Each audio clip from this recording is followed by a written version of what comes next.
Graphic Organizers, How to Use Them Effectively in Physical Education by Stephanie Archer. What is a graphic organizer? A graphic organizer is a type of learning resource that can be used by students to organize information and make connections between concepts and ideas. They are visual diagrams or representations that aid students to better understand content. Graphic organizers enable students to draw on and make connections to prior knowledge, make sense of relationships between concepts and how they relate to one another, and create meaningful representation of given information. As stated by the secondary source, the San Diego County Office of Education in Lund and Veal's textbook, graphic organizers help teachers to do the following: help students to see relationships between concepts, guide students to understand sequences and interrelationships, provide second language learners with a visual image for new vocabulary and concepts, review materials, and evaluate student understanding. Graphic organizers are broad and versatile in the sense that they have a wide variety of uses. They can be used formatively, summatively, before, during, or even after instruction. They are an excellent tool for gauging student progress and making adjustments to lesson planning and direction. They may also be used as study guides or even posters. There are many ways to implement graphic organizers. Students can create their own graphic organizers and can also fill out templates previously made by teachers. They can be approached as a group activity, such as brainstorming or drawing a mind map on the board, or even individually, which enables students to tailor their graphic organizer to best suit their preferred learning style.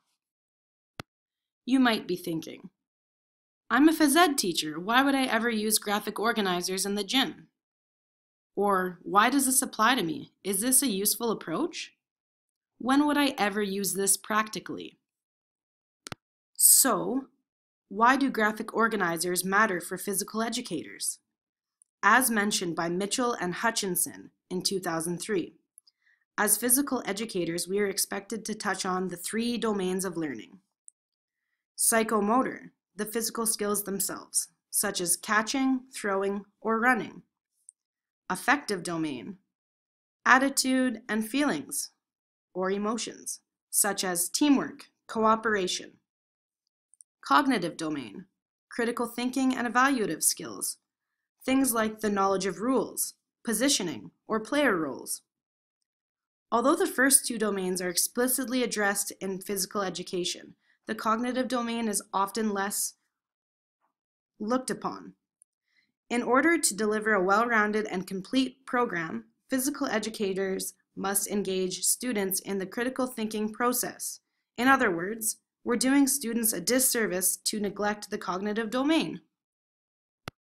As stated by Belanca and Fogarty in Mitchell and Hutchinson's work, the cognitive domain is enhanced when physical educators provide their students with opportunities for creative expression, brainstorming, and implementation of problem-solving skills. Students need practice in comparing, contrasting, analyzing, sequencing, and evaluating ideas in order to develop these skills as they contribute to a better understanding of content and transfer in other subjects and facets of life.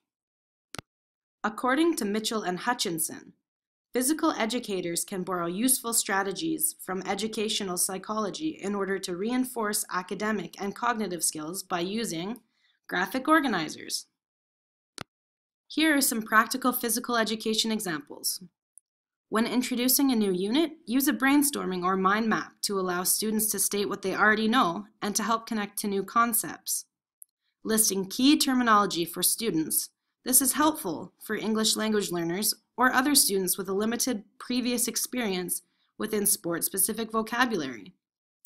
Using Venn diagrams to explore similarities and differences between different sports, or even positions in one particular sport. Using posters throughout the gym for visual representation of physical skills. Here is a great example of a mind map that could be completed at the beginning of a multi-sport unit. It encourages brainstorming and inquiry, and allows students to make relevant connections between concepts. This is a Venn diagram I have created using a website called Easily. The diagram outlines the similarities and differences between squash and volleyball.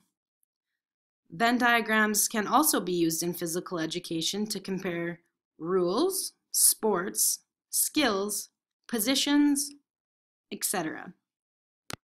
This is an example of a matrix provided by Mitchell and Hutchinson. In this table, 5 different sports are classified according to different characteristics. As stated by the authors, matrices can be used to enhance students' ability to classify ideas or information into different categories.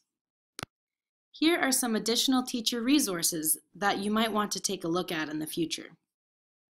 Thank you for watching my screencast outlining how to use graphic organizers and physical education.